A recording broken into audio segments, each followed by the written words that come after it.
Hello guys, मेरा नाम पवन चौधरी है। अगर आपको एसएससी 10th 10वीं के बाद अगर स्टॉक ट्रेडिंग करियर करना है ना, स्टॉक मार्केट में ट्रेडिंग करियर बनाना है, तो ये कुछ बातें हैं। ऐसा नहीं कि जैसे ही एसएससी हो गया आप सीधा ट्रेडिंग पे लग गए, ऐसा नहीं। आपका जो भी प्लान है, मतलब जो घर वालों ने बताया है, नहीं तो जो आपने सोचा है कि 12th करना है, ग्रेजुएशन करना है वगैरह, जो भी करना है वैसे ही करना है ना। लेकिन 10th के बाद 11,000 कैपिटल से आप कैसे ट्रेडिंग सीख सकते हो, मैं आज उस बारे में बात करूंगा कि क्या रियलिस्टिक एक्सपेक्टेशंस लेके आपको चलना है ना। मतलब जब तक आपका ग्रेजुएशन कंप्लीट होगा, 10th के बाद मतलब समझो अगर 5 साल लगते हैं ग्रेजुएशन कंप्लीट होने में, तो 5 साल में आप एक ट्रेडर बन जाओगे। ठीक है, मतलब कैसे कि 5 साल, जैसे कोई भी अगर समझो किसको इंजीनियरिंग करनी है तो बीकॉम वगैरह करना है, कॉमर्स करना है, साइंस करना है, किस में भी ग्रेजुएशन करना है, तो वो सीखेगा कि क्या है ये सब्जेक्ट, कैसा है वो कैसा है। जैसे जैसा वो मास्टर होते जाएगा वो सब्जेक्ट में, फॉर एग्जांपल इंजीनियरिंग ही पकड़ लीजिए, क्योंकि मैं खुद एक इंजीनियर हूँ। ठीक है, अगर मैंने मैंने तो आफ्टर डिप्लोमा किया अपने इंजीनियरिंग, लेकिन समझो 12th के बाद कोई इंजीनियरिंग कर रहा है, मतलब कैसे अगर कोई मैकेनिकल इंजीनियरिंग कर रहा है तो कंप्यूटर इंजीनियरिंग कर रहा है, तो उसमें कैसा होता है कि वो कंप्यूटर के बारे में थोड़ा थोड़ा सीखना चालू होता है। फर्स्ट ईयर में बेसिक सब्जेक्ट्स होते हैं, सेकेंड में थोड़ा थोड़ा सा और एक्स्ट्रा बेसिक्स के अलावा थोड़ा एडवांस की तरफ जाता है, थर्ड में एडवांस होता है, और फिर फोर्थ ईयर में पूरा प्रो लेवल का रहता है, मतलब कोडिंग वगैरह कैसा कंप्यूटर्स में जो भी होता है वैसे।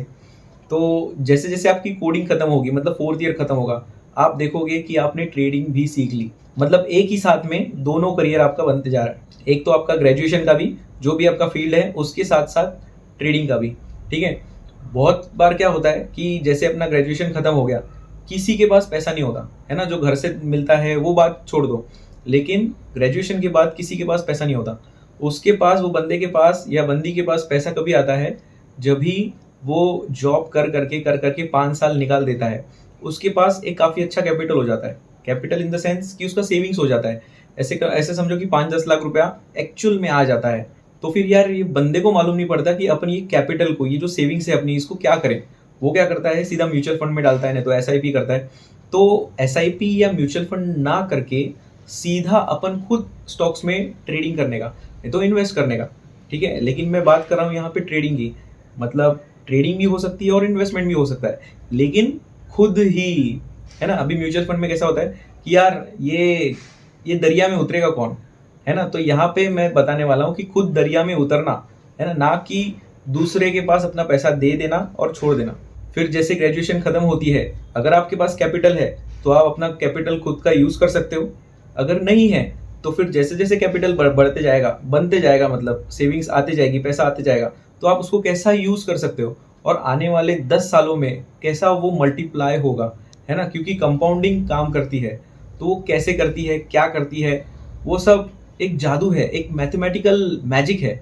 मेरा मोटो ये वीडियो का यही है कि कोई भी बंदा, अभी मैंने भी 10th के आसपास, मतलब मेरा भी विचार था कि ट्रेडिंग करियर करना, लेकिन बॉस ये बहुत डिफिकल्ट था, क्योंकि मार्केट में बहुत सारे ऐसे गुरुज हैं कि जो आपको गलत राह दिखा दें। और वो गलत राह क्यों दिखा दें, क्योंकि उनको आपका बस कुछ हजार रुपए चाहिए होते हैं आपसे। मतलब किसको समझो 50,000, 10,000, 1 लाख, इन थोड़े से पैसों के लिए वो आपकी पूरी जिंदगी की वाट लगा देते हैं। ठीक है, तो ये वाट नहीं लगनी चाहिए। अगर आपको सीरियसली ट्रेडिंग करियर करना है, जैसे हेज फंड्स काम करते हैं, जैसे हेज फंड के मैनेजर्स काम करते हैं, अगर उस हिसाब से काम करना है और धीरे धीरे पैसा बनाना है, जैसे बैंक्स काम करती है ना, वो अपना पैसा कैसे इन्वेस्ट करते हैं स्टॉक मार्केट में, अगर वैसे आपको पैसा कमाना है तो वो आपको मैं बताऊंगा। ठीक है, एक बात बस याद रखना, 10th के बाद अगर करियर करना है ना, तो ऐसा नहीं कि आप सीधा 10th के बाद करियर आपका चालू हो जाएगा। आप पहले तो 5 साल सीखोगे, है ना, कि ये कैसे करना है, उसके बाद ही आपका करियर शुरू होगा। मतलब 5 साल देना ही देना है सिर्फ सीखने में। कैपिटल लेके चलना है 11,000 तक, ठीक है, उससे कम भी कर सकते हो, लेकिन 11,000 एक अच्छा अमाउंट है। वो मैं बताता हूँ कि 11,000 ही क्यों। सबसे पहले तो ये मालूम होना चाहिए कि मार्केट अपने को क्या देना चाहता है, मार्केट से अपने को क्या मिल सकता है, मार्केट से अपन क्या ले सकते हैं, है ना। ये सही में मालूम होना चाहिए, क्योंकि अपनी एक्सपेक्टेशंस तो ऐसी भी हो सकती है कि यार आज आज मेरे पास 1 लाख रुपए पड़ा है, कल के कल मैं 1 किलो सोना लेके आऊँ। नहीं तो 1 किलो तो बहुत ज़्यादा हो गया, 1 तोला कल के कल खरीद लूँ प्रॉफिट से, है ना। ये बहुत बार होता भी है, लेकिन जैसे लॉटरी सिस्टम काम करता है, 1 लाख बंदों में से सिर्फ एक का लॉटरी निकलता है। फिर उस एक बंदे के पीछे, उस एक बंदे से मोटिवेट होकर 99,000, 9900, 99 लोग मोटिवेट हो जाते हैं वो लॉटरी खरीदने के लिए। तो इसका मतलब ये नहीं कि वो सभी लोगों की लॉटरी लगे, नहीं, वो एक की लगती है। और जो एक होता है ना, वो बस एक समझो नसीब का खेल है, वो हर किसी के साथ नहीं होता। हर किसी के साथ अगर करना है तो वो बात थोड़ी अलग हो जाती है। हर किसी की लॉटरी नहीं लगेगी, लेकिन लॉटरी नहीं लगेगी लेकिन हम थोड़ा थोड़ा कमा सकते हैं। अगर आपको सीरियसली 10th के बाद अगर ट्रेडिंग में करियर करना है तो कुछ रूल्स हैं, है ना, उसको फॉलो करना पड़ेगा। और उसको फॉलो करेंगे तो धीरे धीरे लाइफ में जैसे जैसे बड़े होते जाओगे। अभी फॉर एग्जांपल वॉरेन बफे है ना, स्टार्टिंग में उनको कोई नहीं जानता था। तुम गूगल कर लो कि वॉरेन बफे क्या है, कैसे हैं। तो जवानी का उनका कोई फोटो वायरल नहीं है, कुछ नहीं है। जब भी वायरल हुआ वो बुढ़े थे, है ना, 50 के ऊपर के उम्र के थे, सब बाल वाइट थे, है ना। तो ये बात है कि कंपाउंडिंग का उन्होंने रस चख लिया था। उसके बाद वो फेमस हुए कि इन्होंने बाबा इतना इतना पैसा कमाया है। तो बात यही है कि स्टॉक मार्केट से कोई झटपट अमीर नहीं बन जाता, थोड़ा टाइम लगता है। क्योंकि कंपाउंडिंग का जब भी रस निचोड़ा जाता है और जब भी अपने को चखने को मिलता है, उसके बाद ही वो सब चीज़ें, वो सब जादू होती है। ठीक है। तो एसएससी के बाद ऐसे है कि आपको 11,000 का कैपिटल लेना है। उसमें से आपको हर टाइम पे 5-5 हज़ार के ट्रेड्स करने हैं, है ना। एक बार 5,000 डाल दिया तो स्विंग ट्रेडिंग करनी है, इंट्राडे नहीं करनी, एफएनओ भी नहीं करना। बहुत सारे ट्रेडिंग गुरुज हैं कि जो एफएनओ बताते हैं कि आप 5,000 के कैपिटल से चालू करोगे तो आप करोड़ों तक पहुंच जाओगे। ये नहीं होता भाई, है ना। अगर किसी का हुआ होगा तो वो लॉटरी सिस्टम जैसा है, ये नहीं होगा, नहीं होगा और बिल्कुल नहीं होगा। तो क्या करना है, 5-5 हज़ार के 2 कैपिटल हो गए, है ना। और जो ऊपर का 1,000 रुपया है वो आपकी गोलियां हैं। मतलब अभी मैंने रिसेंट ट्रेड्स मेरे ऐसे हुए हैं, रिसेंट क्या मतलब मैं 3 साल से ट्रेडिंग कर रहा हूँ। तो मेरे ट्रेड्स हमेशा ऐसे ही होते हैं कि रिस्क छोटी सी छोटी और रिवॉर्ड बहुत बड़ा। मतलब अगर मैं 5,000 का रिस्क ले रहा हूँ तो मैं उससे कमाता कितना हूँ, मैं 50,000, 60,000, 70,000, 1 लाख तक कमाने की कोशिश करता हूँ, है ना। सिर्फ कोशिश नहीं, मैंने कमाए भी हैं। लेकिन मेरा जो टारगेट होता है वो हमेशा यही होता है कि कोई भी ट्रेड इनिशिएट करने से पहले कि 5,000 का रिस्क, है ना, उससे मैं कमाऊंगा 50,000, बस बात खत्म। फिर बाद में मैंने क्या किया, 5,000 की रिस्क को और छोटा छोटा छोटा छोटा कैसे कर सकते हैं, मैंने उस पर काम किया। मैं 5,000 से 4,500 पे आया, 4,000 पे आया, 3,500 पे आया, 3,000 पे आया, 2,500 पे भी आया। और आपको यकीन नहीं होगा कि मैं लेस देन 1,000 भी गया हूँ।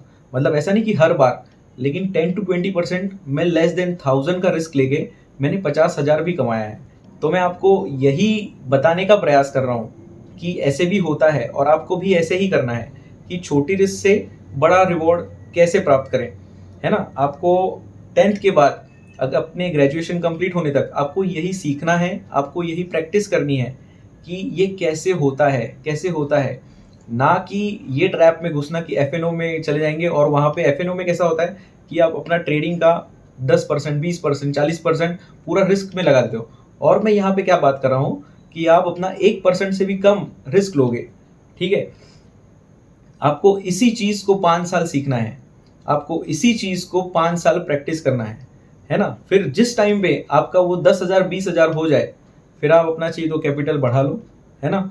आप कितना भी बढ़ा सकते हो। फिर आप अपने 10,000 पे कितने भी जीरो लगा दो, 11,000 पे कितने भी आगे जीरो लगा दो, ये आपके अपने ऊपर है। अगर समझो आपकी हैसियत नहीं है कि मैं एक ही जीरो लगा पाऊंगा, मैं और जीरो लगाना चाहता हूँ लेकिन मेरी हैसियत नहीं है, तो आपको जॉब करना है या आपका जो बिजनेस है वो करना है, कुछ भी कीजिए। लेकिन जैसे जैसे आपका सेविंग्स बढ़ते जाएगा उसके बाद आप वो ट्रेडिंग कर सकते हो।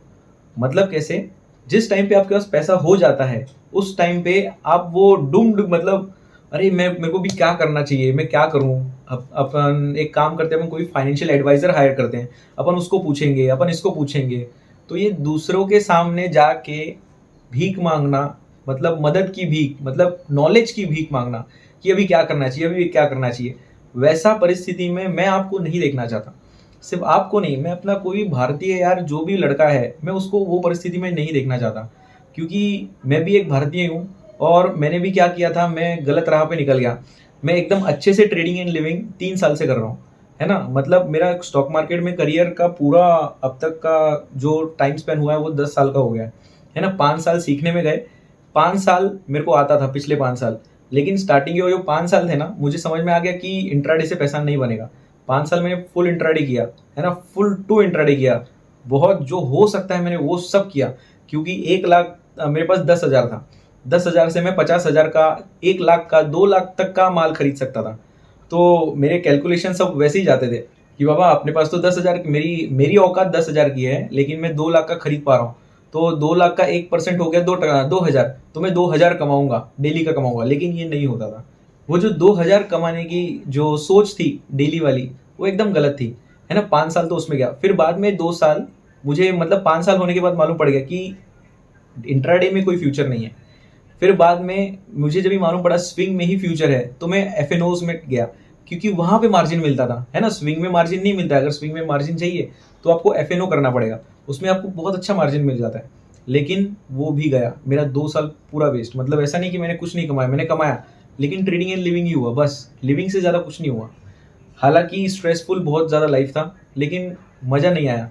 फिर उसके बाद के जो 3 साल थे, मैं सिर्फ और सिर्फ स्विंग ट्रेडिंग कर रहा हूँ। जो मेरे पास कैपिटल है, जितनी मेरी औकात है, मैं उसके हिसाब से अपने पैर पसार रहा हूँ। जितनी मेरी चद्दर है, उतनी ही मैं अपने पैर आगे कर रहा हूँ। ठीक है, मतलब स्विंग से।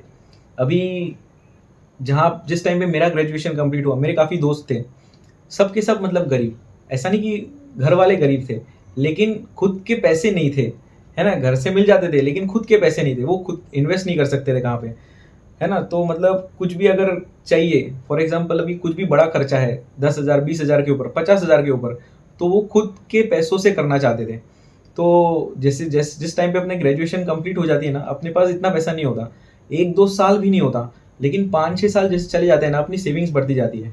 तो बाद में मैंने उन अपने सारे दोस्तों को देखा है कि यार मैं अभी क्या करूं, मैं कौन से स्टॉक में इन्वेस्ट करूं, मैं किधर इन्वेस्ट करूं, मैं गोल्ड में इन्वेस्ट करूं, मैं म्यूचुअल फंड में करूं, मैं एसआईपी करूं, मैं क्या करूं, मैं किस में करूं, मैं रियल एस्टेट में करूं।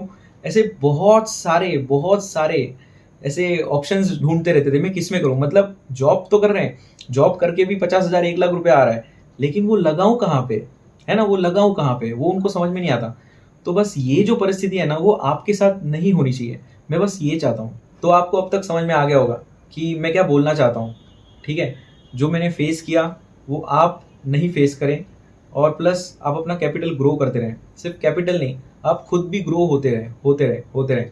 मतलब एसएससी के बाद ग्रेजुएशन तक आप जो अपना स्टडीज कर रहे हैं, आप उसमें भी अच्छे हों, और प्लस स्टॉक मार्केट में भी अच्छे हों। आपका पैसा कैसे यूटिलाइज करना है वो आपको अच्छी तरह से समझे। ठीक है, तो अभी रोड मैप ऐसा है कि अभी आपका समझो 11,000 का कैपिटल है, तो आपको 2 पार्ट्स में डिस्ट्रीब्यूट करना है, 5-5 हज़ार। 5,000 का 1% होता है 50 रुपया। मतलब जब भी आप ट्रेड ले रहे हो, कोई भी स्टॉक में 5,000 रुपये डाल रहे हो, तो आपका जो मैक्सिमम लॉस है, मैक्सिमम लॉस वो होगा 50 रुपीज़। 50 रुपीज़ से ऊपर नहीं जाएगा लॉस। ठीक है, और 10% होता है 500 रुपीज़, और 100% 5,000। तो वैसे ही आपको 1% के नीचे का लॉस लेना है। हमेशा याद रखना, 1% के नीचे का लॉस।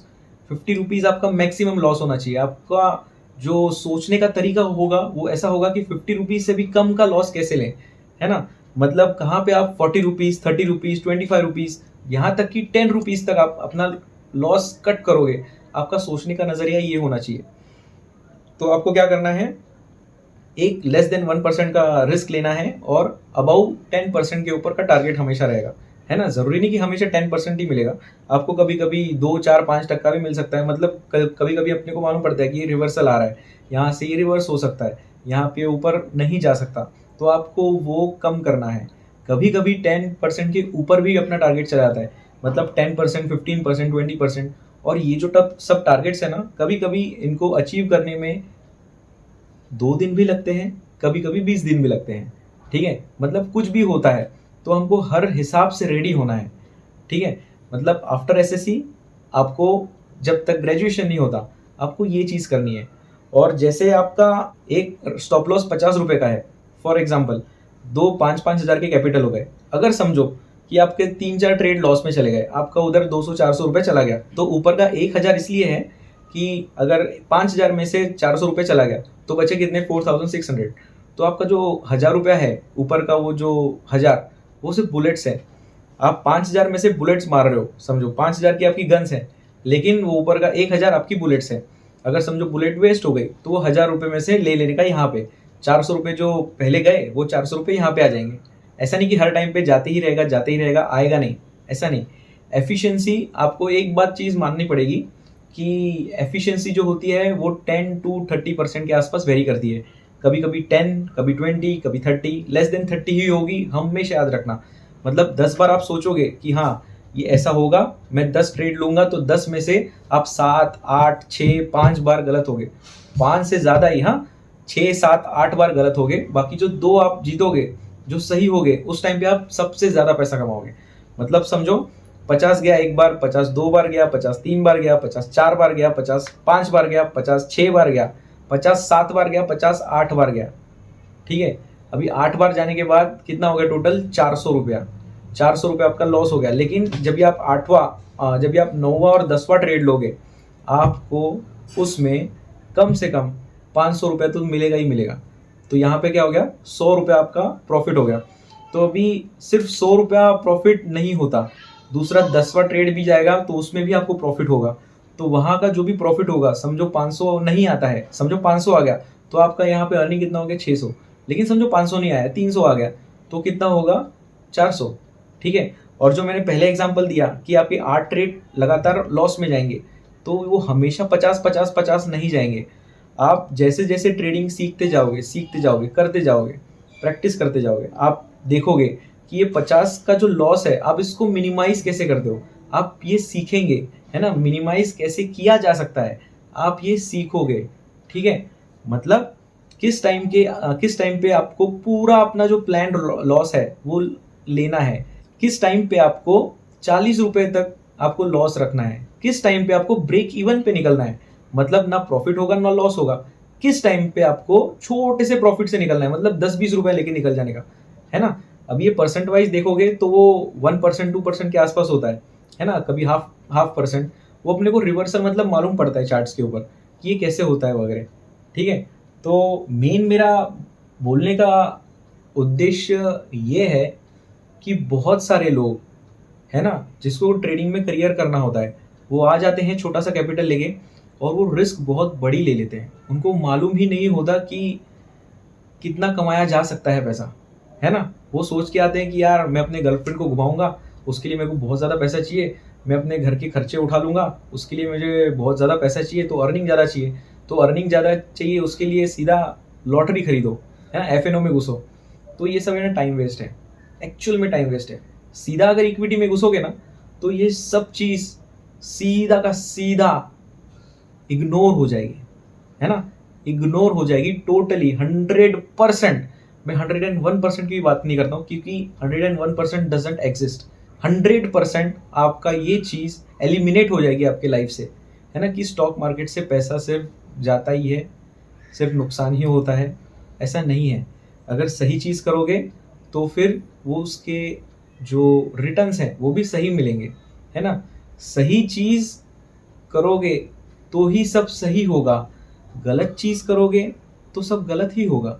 आपने अपने लाइफ में अब तक तो ये सीखा ही होगा, है ना। मैं ये सोचता हूँ कि आपकी उम्र ज़्यादा से ज़्यादा 18 साल तक है। मैं ये वीडियो बना रहा हूँ, ये वीडियो मेरी 15 साल से 20 साल तक की उम्र के बच्चों के लिए है।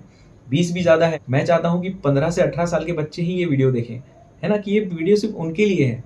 फ्रेश दिमाग है, फ्रेश दिमाग में अपन कुछ भी डाल सकते हैं, और कुछ भी एकदम अच्छे से होगा अगर अपन सही पौधा लगाएं और उसको सही पानी लगाएं, है ना। नहीं तो पौधा भी जाने दो, अगर हम उस कच्चे दिमाग में अगर सही बीज डालें और उसको हमेशा अच्छे से पानी देते रहें, तो उसका अच्छा पौधा निकलेगा और अच्छा पेड़ भी निकलेगा। लेकिन अगर वही बीज अगर गलत प्लांट करें, तो यार वो सब गलत होगा, है ना। तो मैं ये चाहता हूँ कि यार भविष्य अच्छा रहे, आप ज़्यादा लॉस ना देखो, आप ज़्यादा स्ट्रेसफुल ना रहो। ठीक है। छोटे छोटे इक्विटी ट्रेड्स, फिर जैसे जैसे आपका कैपिटल बड़ा होता जाएगा, आपको कॉन्फिडेंस आते जाएगा। मतलब 11,000 से आपने शुरुआत की, 11 से आप देखोगे कि 10.5 पे आ गया, फिर 10.5 से वो 10,000 वापस 12,000 पे चला गया, है ना। फिर 12,000 पे वापस 11,000 पे आ गए, फिर 11,000 से वो 13-14,000 पे चला गया। ऐसे कर करके जब ये धीरे धीरे धीरे धीरे जब ये सब बढ़ते जाएगा ना, उस टाइम पे बहुत मजा आएगा गाइस। आपने भी देखा होगा कि जब भी आप स्टडी करते हो, कुछ भी स्टडी करते हो, तभी आप स्टडी पूरा एक दिन में ख़त्म नहीं कर देते हो, है ना? थोड़ा-थोड़ा आप हमेशा एक-एक चैप्टर, वो एक चैप्टर भी एक साथ बैठ के पूरा ख़त्म नहीं कर देते हो। कोई-कोई करता होगा, लेकिन वो हर किसी को नहीं जमता। एक चैप्टर करने के लिए भी अगर उसको अपन 2-3 पार्ट्स में अगर डिवाइड कर लें, तो वो ईज़िली होता है ना? वैसे 1 चैप्टर, फिर 2 चैप्टर, फिर 3 चैप्टर, वैसे ही मैं यहाँ पे बोल रहा हूँ कि छोटी-छोटी बूँद से शुरुआत करोगे तो आखिर तक वो सब अच्छा होगा। और सबसे लास्ट में गाइज़ एक चीज़ ऐसी है कि अगर आप ये सीरियस में करना चाहते हो, सीरियसली अगर ये आप ये एज ग्रुप में हो, है ना? 15 टू 18 में, और आपको ये सीखना है, तो आप मुझे ये नंबर पे कॉल करिए और मुझे पूछिए अपने डाउट्स कि कैसे करना है, क्या करना है। मैं आपको फ्री ऑफ कॉस्ट गाइड करूँगा, है ना? लेकिन एक बात याद रखना कि आपको सिर्फ इक्विटी में काम करना है, विदाउट मार्जिन ही काम करना है ना? आपको मंथली रिटर्न एक्सपेक्ट करनी है 5%, ठीक है? और ऊपर से अगर कुछ भी मिलता है तो बोनस, ठीक है? और ऐसा भी नहीं, अगर समझो तुम्हारा फाइनेंशियल कंडीशन स्ट्रांग है, तुम्हारे फैमिली का भी स्ट्रांग है, तो तुम सोचोगे कि यार मैं 11,000 का बोलूँगा लेकिन मैं 1 लाख 2 लाख डाल दूँगा। ऐसा नहीं करना है, आपको शुरुआत 11,000 से ही करनी है। ट्रेडिंग में सबसे डिफ़िकल्ट चीज़ है वो अपने इमोशंस को मैनेज करना।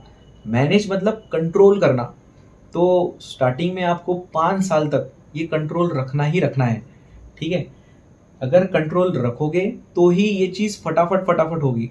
लेकिन अगर बीच में भी अगर आपने अपना कैपिटल बढ़ा लिया, नहीं तो कुछ भी कर लिया, तो ये सब चीज़ नहीं होने वाली है। आप यहाँ पे देखोगे कि 5 साल में अगर ये अभी 5 साल की मैं आपकी जर्नी थोड़ा एक्सप्लेन करता हूँ। आप पहले साल में शुरू किए, फर्स्ट ईयर में, तो आपको 6 महीना पूरा सीखने में लगेगा, ठीक है? फिर आपने कैपिटल लगाया है जो 11,000, तो वो कम ऊपर नीचे होगा। लेकिन नेक्स्ट ईयर में आप वापस अगले 6 महीने में आप देखोगे कि आपका कैपिटल थोड़ा-सा बढ़ रहा है। फिर वापस अगले साल आप देखोगे कि आपका कैपिटल और थोड़ा बढ़ रहा है। फिर देखो जिस टाइम पे आपका समझो ये कैपिटल 20,000 तक पहुँच गया, नहीं तो समझो अगर आपका 2-2 हज़ार का अगर समझो बढ़ते जा रहा है, आपने क्या किया, एक ट्रेड लिया 5,000 का, अगर समझो आपका कैपिटल 13,000 पहुँच गया, तो फिर आप क्या कर सकते हो, अपना जो दूसरा ट्रेड लोगे ना, तो आप 6,000 का ट्रेड ले सकते हो, है ना? मतलब जैसे-जैसे 2-2 हज़ार बढ़ते जाएगा, आप अपना ट्रेड का 1-1 हज़ार बढ़ाते जाना। तो इससे क्या होगा कि आप कंपाउंडिंग को चख सकते हो।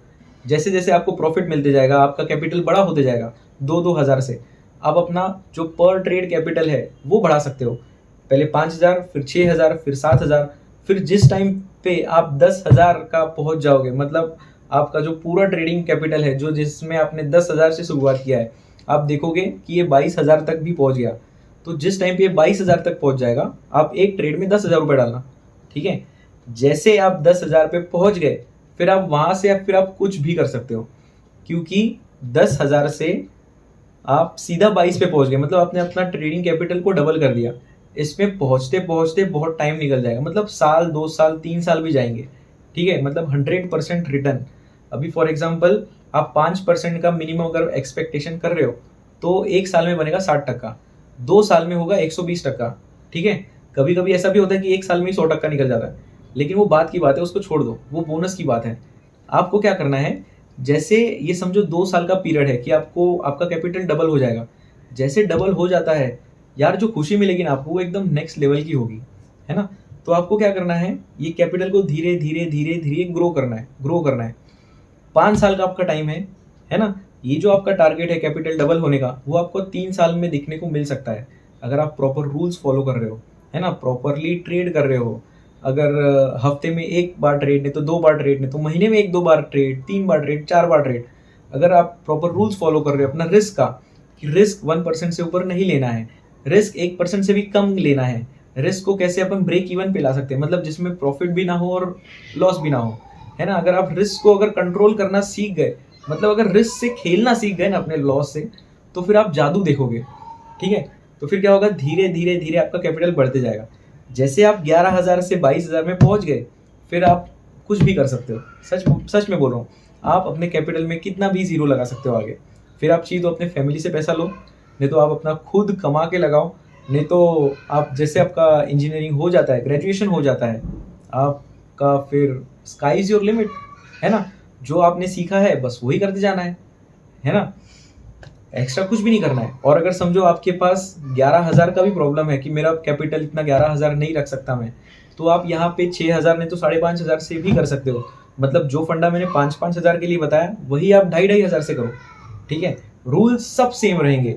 अगर कोई बंदा अपना 1,000 भी मैनेज कर सकता है स्टॉक मार्केट में, तो वो बंदा 1 करोड़ भी मैनेज कर सकता है ना। बस इमोशंस कंट्रोल्ड होने चाहिए, सब इमोशंस का खेल है। अगर इमोशन सही तो सब सही मेरे गाइस। आप अपने घर में बड़ों से पूछ सकते हो कि एक एफडी 1 साल में कितना रिटर्न देती है। खैर अब तो बड़ों से भी पूछने की ज़रूरत नहीं, आप भी सीधा गूगल कर सकते हो। आप देखोगे कि जितना एक एफडी 1 साल में रिटर्न देती है, आप उतना 1 महीने में कमाओगे, है ना। और ये कब होगा? जिस टाइम के आपकी एसएससी हो जाएगी, आपको 2 साल में ये सीखने को मिल जाएगा। आप ये सीख लोगे और कोई सिखाएगा नहीं, आप ये खुद सीखोगे कि ये कैसे होता है। आप सिर्फ सीखोगे नहीं, आप ये एक्सपीरियंस भी करोगे, ठीक है। तो ये बात ऐसी है कि जिस टाइम पे आपका एजुकेशन ही चल रहा है, आप सोचो कि आप ये कॉलर के साथ मतलब एक ऐसे कॉन्फिडेंस के साथ रहोगे कि यार जितना बैंक कमा रही है ना, मैं उससे 10 गुना तेज काम कर रहा हूँ, 10 गुना ज़्यादा काम कर रहा हूँ। मतलब 10 गुना। सोचो, ये बात है ना, ये सोचने वाली बात है और ये पॉसिबल है। छोटे छोटे मतलब बूंद बूंद से ही सागर बनेगा। नो मार्जिन ओनली इक्विटी, ठीक है। अगर किसी को भी कभी भी कुछ डाउट हुआ, अभी ये वीडियो तो मैं आज डाल रहा हूँ, आज की तारीख है 23 सितंबर 2024, है ना। हो सकता है कि ये कुछ सालों के बाद भी, कुछ महीनों के बाद भी, मोस्टली तो कुछ सालों के बाद भी अगर कोई आप देख रहे हो ये वीडियो, तो आप मुझे कॉल करिएगा ये नंबर पे, मेरा ये नंबर चालू रहेगा। आप मुझे बताइएगा कि ये कैसा होगा, ये इसको कैसे करना है, मैं आपको एकदम अच्छे से गाइड करूँगा। बस एक बात याद रखना, रूल्स तोड़ोगे तो फिर मुझे कोई इंटरेस्ट नहीं है आपको सिखाने में, ठीक है। नहीं तो अगर एकदम प्रॉपरली अगर आप जाओगे तो मैं आपको बताऊंगा कि स्टॉक कैसे सिलेक्ट करना है। स्टॉक सिलेक्शन भी एकदम इजी है, आपको सिर्फ प्राइस एक्शन पे फोकस करना है। और मैंने अपने चैनल्स पे भी डाले हैं ये वीडियो, और सिर्फ मेरे चैनल पे नहीं, आपको बाहर हर किसी चैनल पे मिल जाएंगे कि स्टॉक सिलेक्शन कैसे होना चाहिए। तो बात एकदम ईजी है, बस क्या है, अनरियलिस्टिक एक्सपेक्टेशंस को ब्रेक लगाना नहीं। ब्रेक कभी लगता है जब भी गाड़ी एकदम जोर से चालू चालू रहती है, फिर अपने को स्पीड कंट्रोल करना रहता है तो अपन ब्रेक लगा दें। ब्रेक लगाने का नहीं मतलब वो स्पीड पे जाने का ही नहीं कभी भी। वो गाड़ी में ही मत बैठना, मैं तो बोलता हूँ, है ना। गाड़ी में ही नहीं बैठना है, ब्रेक लगाने की नौबत ही नहीं आनी चाहिए, वो पूरा दिमाग में ही नहीं जाना चाहिए। सीधा बस एक बात याद रखना, equity, only equity, nothing else.